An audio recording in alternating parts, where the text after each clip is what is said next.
All right, I am going to show you for your final project how to submit a photograph on a discussion.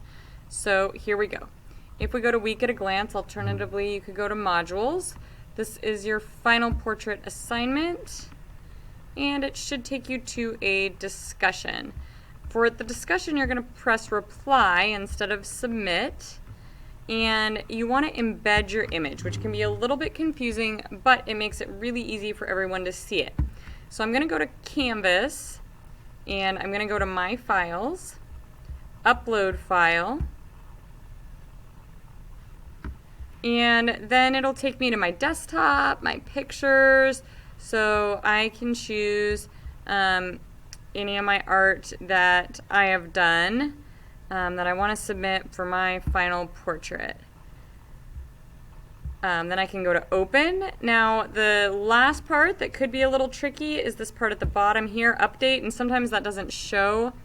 So then I usually like to go in and resize my image just so it's you know, not too big, not too small. Then you click next to it, you can press Return, and you can give it your title. This one is one that I did a long time ago, so I'll submit a new one. But at the time, this represented the way I felt when I was alone in Arizona.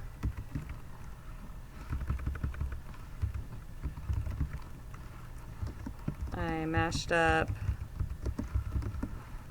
rocks and flowers. Oops.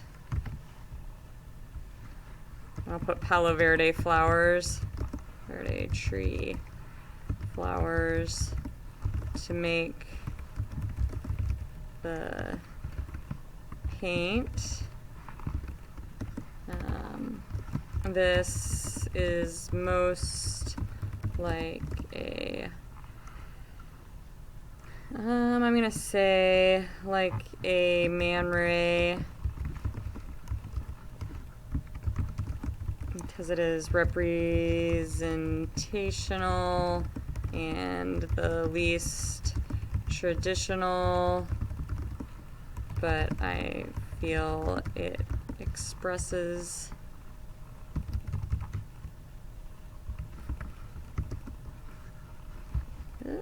thank goodness for spell checked. Who I was at the time. I also used a lot of destruction to make my paste. And then I can post this reply. And you can see that since I embedded the image, it's right there. My explanation is right there. And now you guys can reply with comments. So make sure you check that out. And please do submit this the way I showed you. That way we can all see the pictures and don't get lost trying to find them. Have a great